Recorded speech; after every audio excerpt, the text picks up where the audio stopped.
maybe you could tell us something about the current situation, where because we heard that there have been the treaty on indigenous rights, and there had been the treaty of reconciliation with the First Nations, and so I remember you told me long ago about the ways in which indigenous people were some indigenous people were eliminated by the first settlers. Yes. So maybe you could tell us something about this situation. Okay, I'll tell you the situation mostly about related to the mining industry, and you will understand why. Canada is a resource economy, like Australia, for example. And the mining sector has a very important role for the Canadian economy. One, it generates about 50, or it contributes about 50 billion Canadian dollars to the GDP. The mining sector generates something like $70 billion in royalties, and I'll come back to that later. Almost 20% of Canada's export value, 20% is based on the mining sector. And you have to understand that the mining sector employs in Canada 400,000 workers across the country. Canada is very well endowed in natural resources, from the east coast to the west coast, even to the Arctic region. So it employs a lot of people. And above this, when you look at the projects, currently for the next decade, the mining industry has over $150 billion in mining projects. So this settles, say, the context in which we have to operate.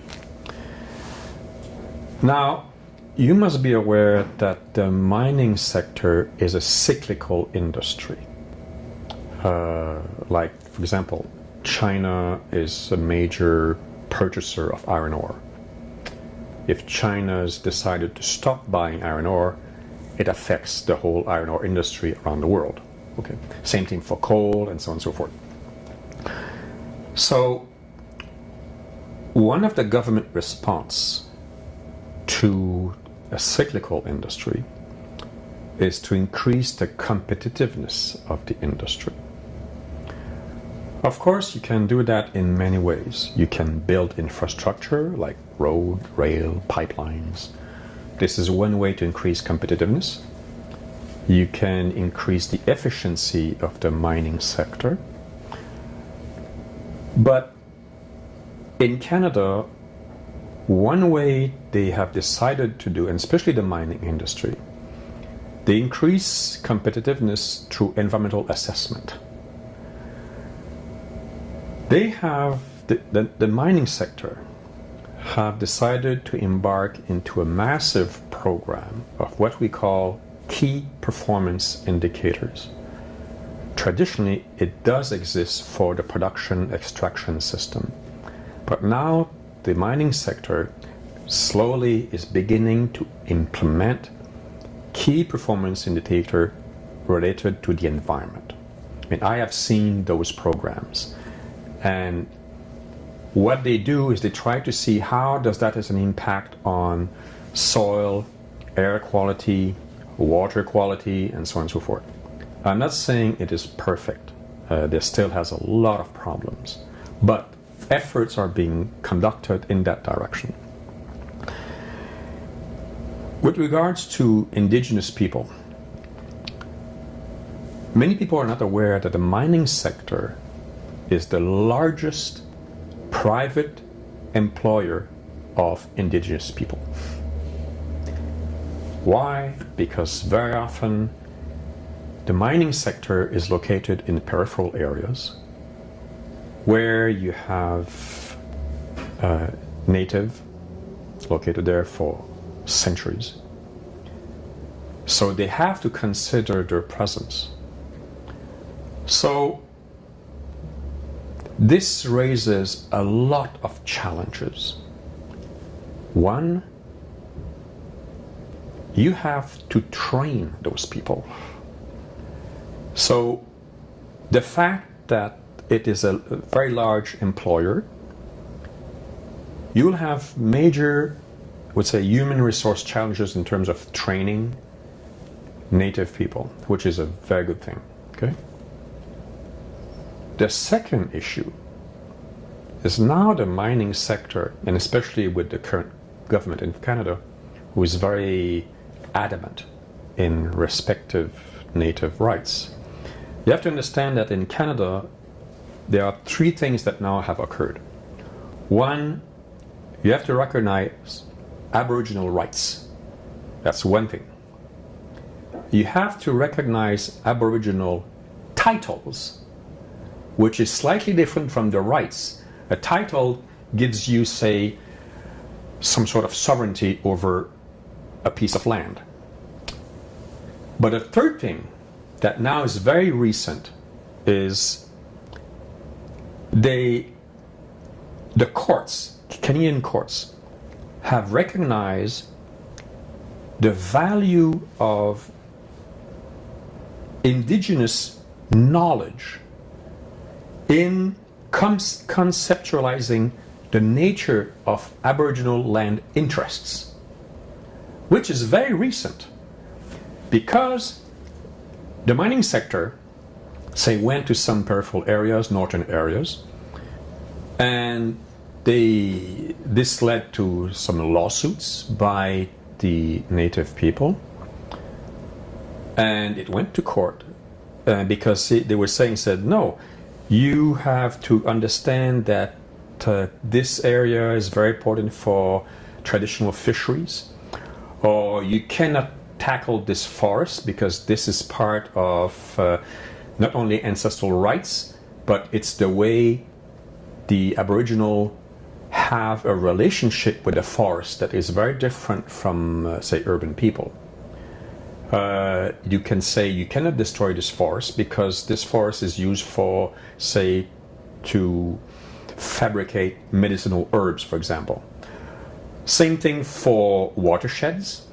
Same thing for the migration path of various types of animals across Canada, and so on and so forth. So the courts, and this is relatively recent, because of lawsuits undertaken by the Indigenous people, were able to have this recognized. So now the mining sector cannot operate like business as usual. They have to consider their presence, and basically they have to establish partnership with those people. It's the only way they can operate. So to summarize, you have two aspects. One, the government has decided to increase the competitiveness of the mining industry. They have to embark into major environmental assessment.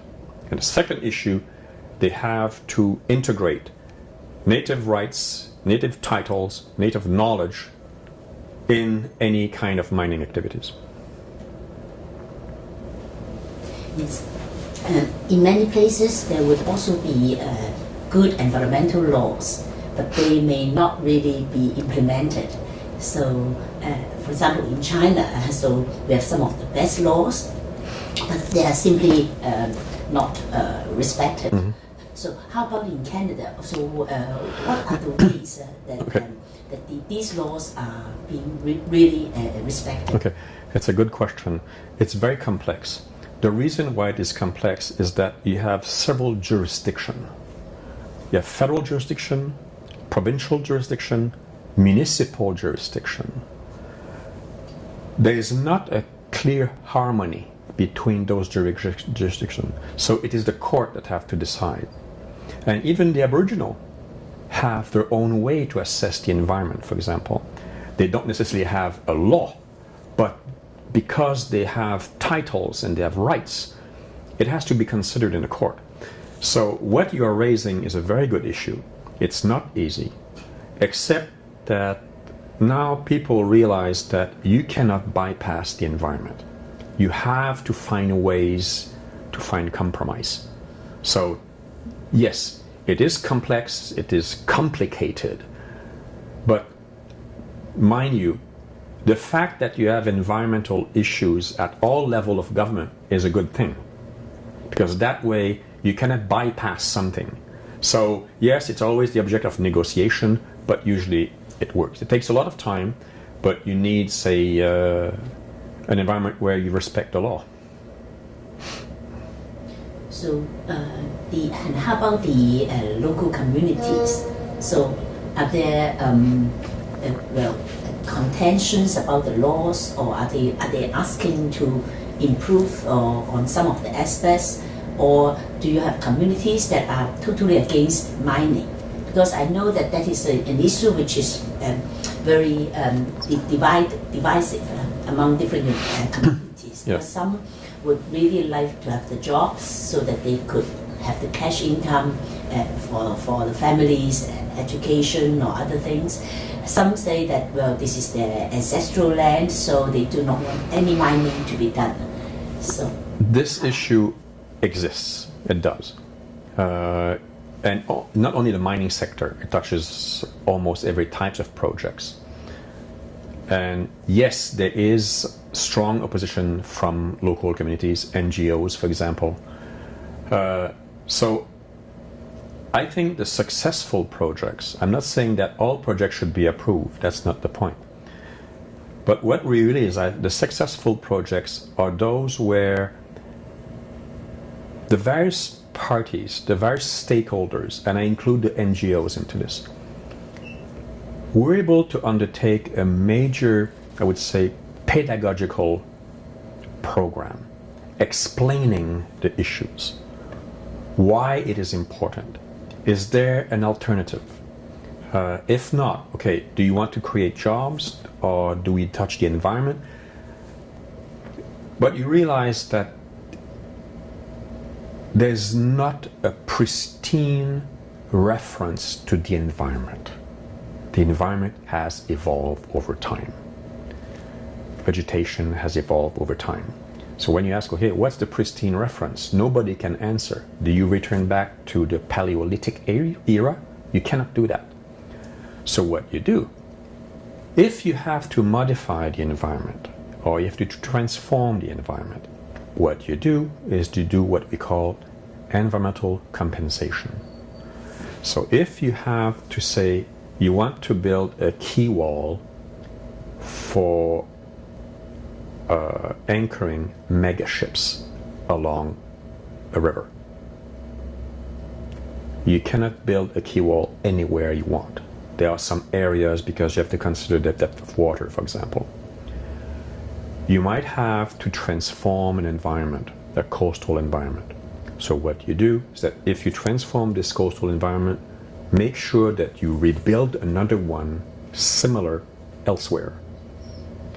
And what you will rebuild must be better, more extensive than what you have changed and modified.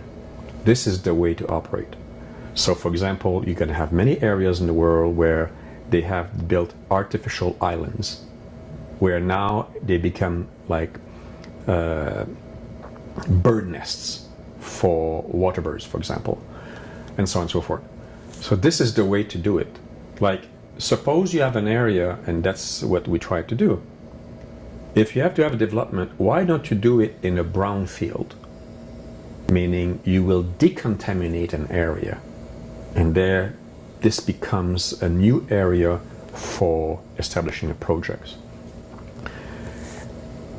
Mind you, I agree, it's a long task. It's very difficult. And very often we don't have necessarily currently the tools that would be needed to tackle those issues. But the more you do research, the more you train people, eventually you find new ways, new tools, new performance indicators that tells you how you can undertake those tasks. Yes, it's a long process, but I believe you can do it. It's possible.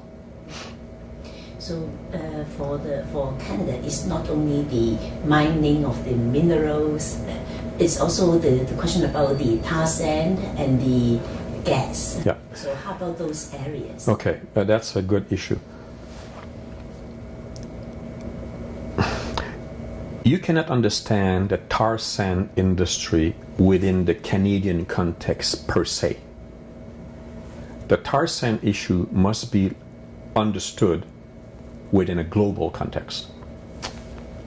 Currently, the crude oil market is characterized by oversupply. And the global oil market will remain oversupplied for at least the next 5 or 8 years. And because you have several projects that are increasing oil inventories in Iran. Yes, you have the tar sand, but you have Iran, you have Brazil, you have the western coast of Nigeria and Gabon, you have Southeast Asia, Australia.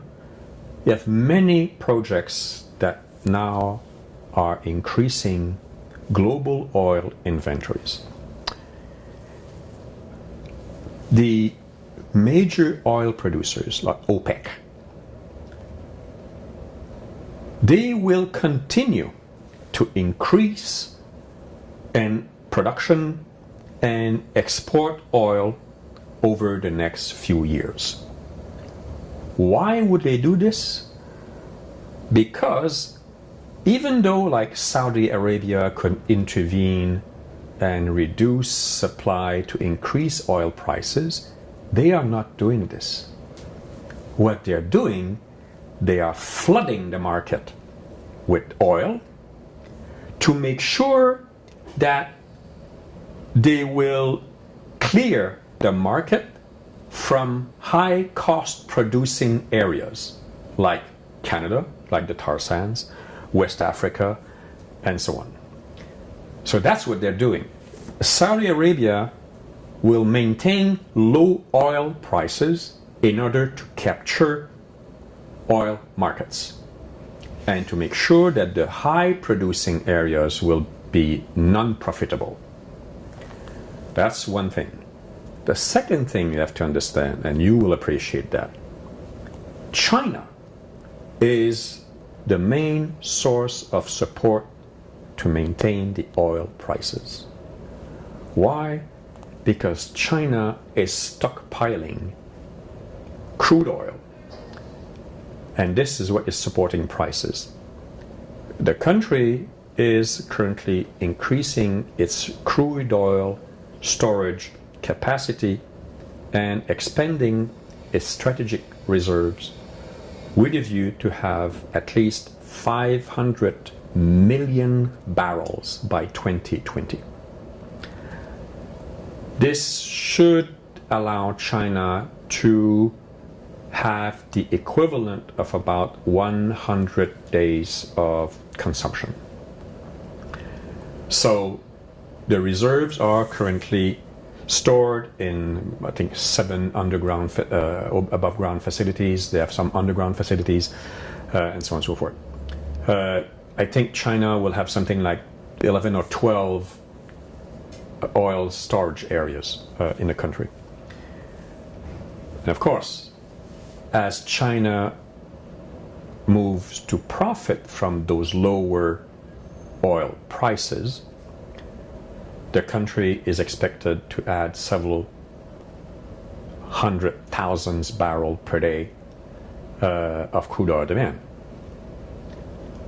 But when all those oil tanks will be full, China will reduce its demand for oil. So as soon as you're going to have a slowdown in the stockpiling activity or any delays in the construction of new storage capacity, this will have a major impact on global oil demand and therefore prices. So you can expect the oil price to decline even more. Canada is, I think, the 5th or 6th largest producer of crude oil in the world. But that this dynamic of oil market is having a major impact on Canada.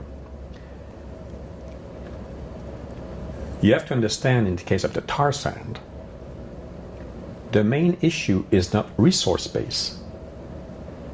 The main issue, transport capacity to the market. What do you do with that oil? It's in Alberta. Alberta is an enclave province. They cannot, or they find it very difficult to go west to the Pacific area. Why? Because the current pipelines are almost reaching saturation, and the new pipelines they want to do, they are crossing native land. So people are saying, no, you don't bring pipelines across our land. It's very difficult to go north to the Arctic for obvious reasons. The climate does not allow that, and bringing pipelines to the north, you have to bring big ships to the north, big tankers, and with considering the difficulty inherent in navigating in Arctic waters, that's very difficult. They cannot go south because the Americans have an oversupply of oil. Because of the shale gas, shale oil, the United States is now a current exporter of oil. Well, in the past they were an importer, now they're an exporter. And the United States have declined the Keystone XL project, so they cannot go south. They have to go east. And now the dominant mode of transport is pipeline. But the existing network is reaching capacity and provides very limited access for the deliveries to selected refineries or coastal terminal operators for offshore exports. The construction or even expansion of pipeline infrastructure is confronted with major environmental restriction and local public opposition. Because in the East recently there was a major debate. They wanted to expand a pipeline east towards Ontario, Quebec province. They have to cross over 100 rivers. So the people said, no, you are not doing this. So many of the oil projects or the tar sand are now being scaled down because they cannot export it. There's one way they can do it is by railways. But that's a big issue. Remember a few years ago where there was a major explosion of rail car carrying oil, killed many people in Lac Mégantic. So they are confronted with this, and basically the opposition is not necessarily from the federal or provincial government. It comes from the local public communities. They say, we don't have a pipeline to cross our rivers. So currently it's still a major debate. No decisions have been made. And even if, say,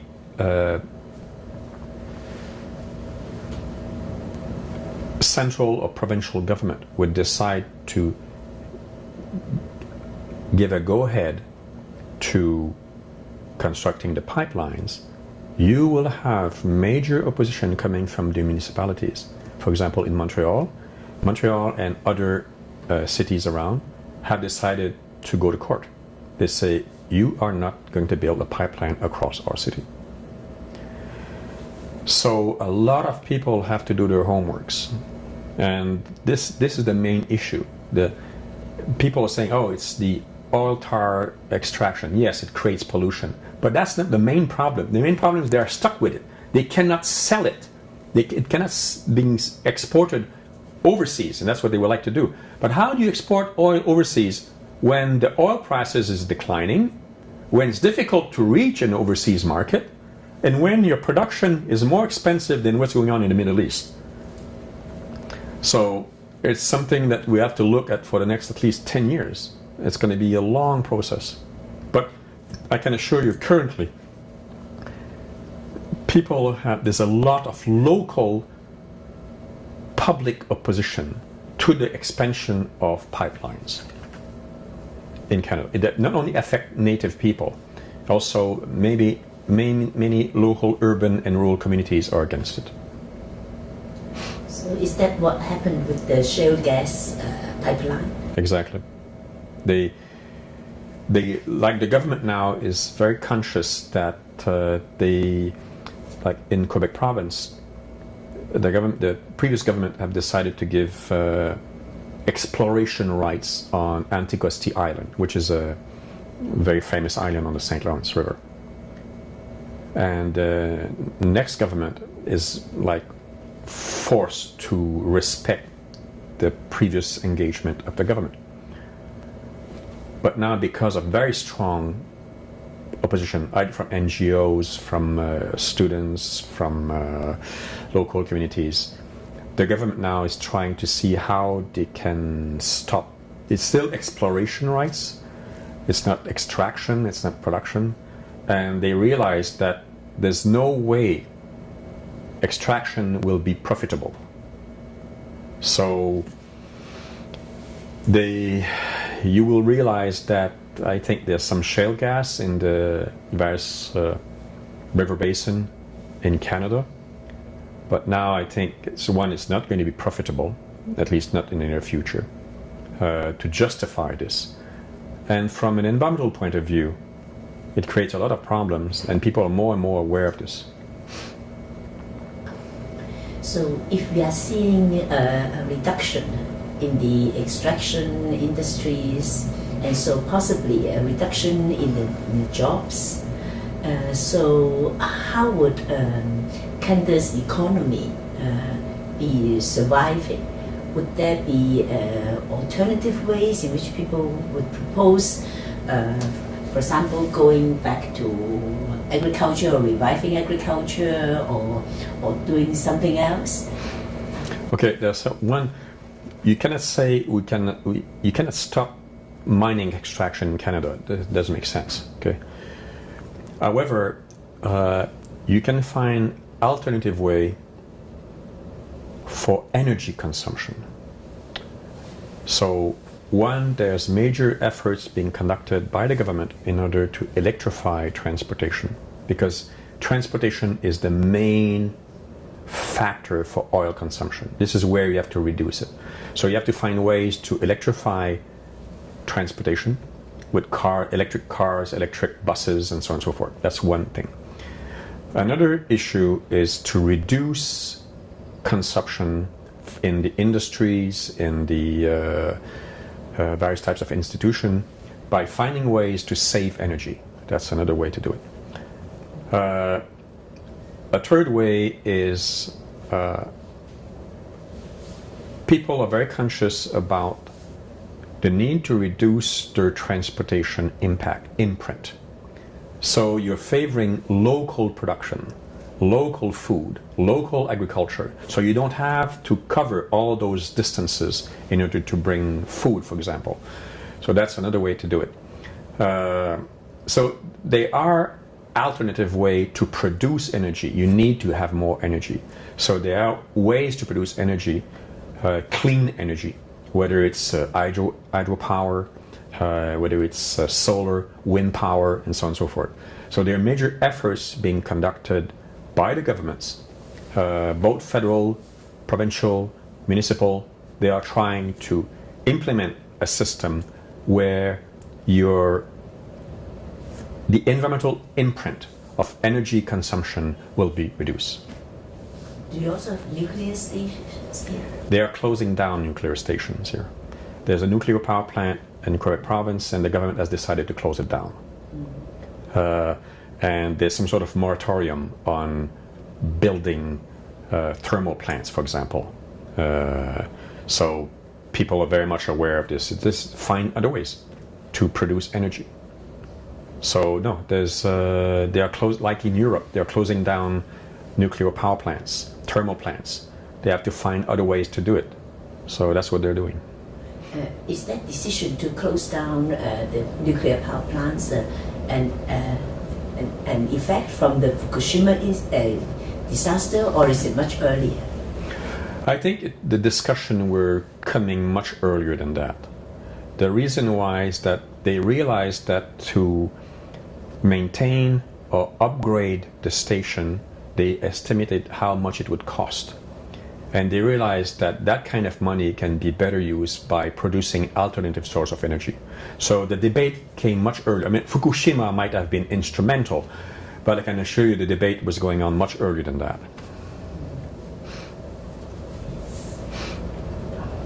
So maybe the last question is about the indigenous communities. Yep. So what's the situation? I heard that you still have about 15% of the population that could be said to be indigenous. Yes.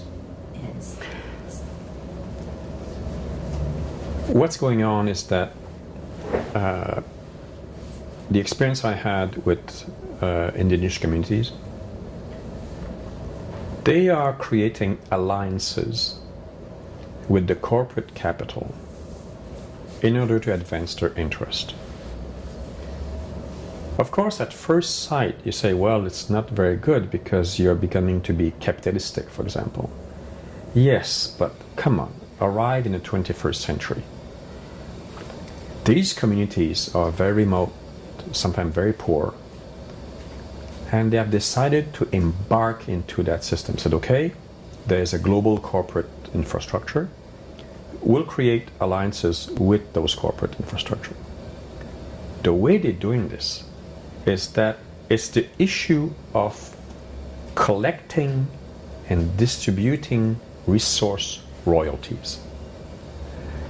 So what we have observed in Canada, which is very interesting, is a new form of regionalism with empowerment of local actors and institutions.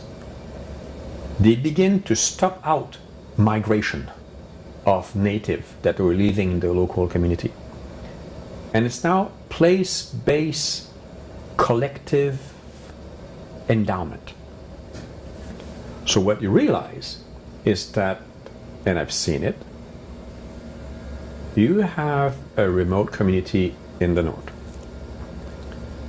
They have some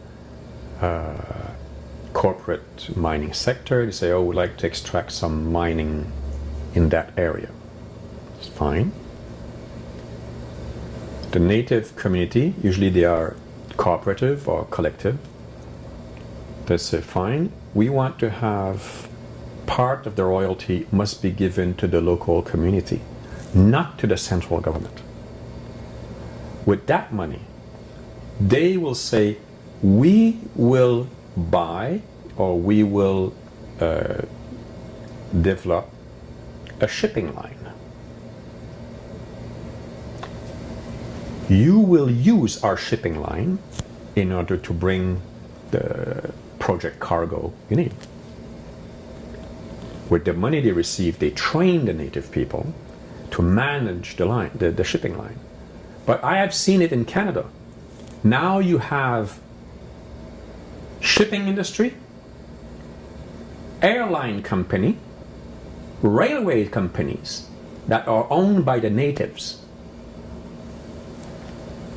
But when they built this, when they became owners of those companies, they also generate revenues because they charge to those companies. And the company is fine, so there's no problem. And it has a cascading effect because all of a sudden you need to train people, you need to have advanced computer system, you need to have very qualified personnel. And you realize by developing that kind of alliances or partnership, it empowers local community. reduces problem, generates income. And so it's a very good thing. This site, it's going to be a long process because it's not everywhere like this.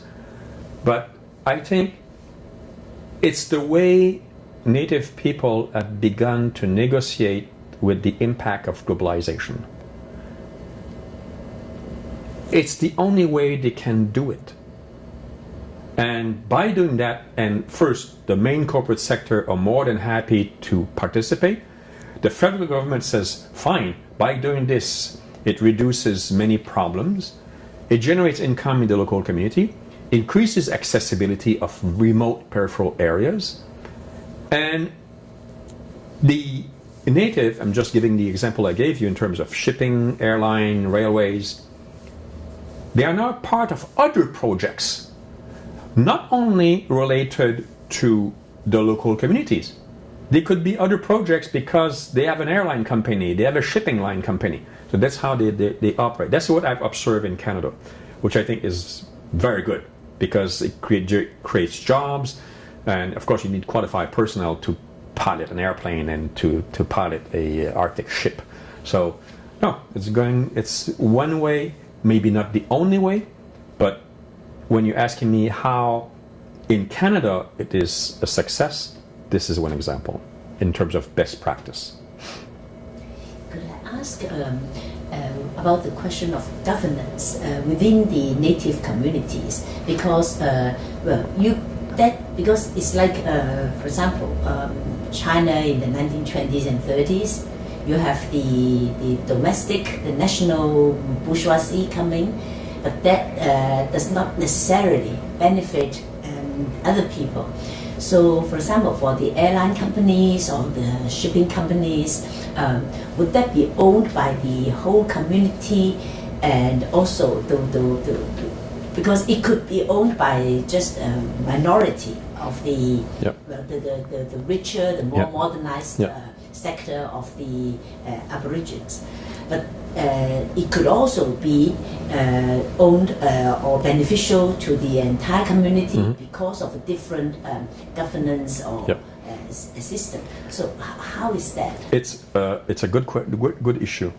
What I've observed is that the stakeholders could come from various partners. And they do those alliances sometimes in order to have financial support and sometimes to have contacts in the marketplace. But usually the board of governors is composed of the local community. That's one issue. And the fallout or the profit usually are distributed among the community. But it varies from one community to the other. There's no single unique model of this. But mind you, they have to operate in a business way. So they have to be very careful. So yes, sometimes they generate revenues, but they have to explain to the community, says, this year, for example, in terms of the airline industry, they say, yes, this year we have smaller revenue given to the community because we have to buy 3 airplanes. But people understand that. So what they do is that they explain, they provide transparency in terms of governance, transparency to the local community. They say, this is what we have to do for this reason. And people understand that. This is the way they have to maintain. So it is not only a small group that among the community that benefits from that. Usually it's the whole community. Because they make sure they have other partners. And the other partners make sure that there is a business case that is, otherwise they would go bankrupt.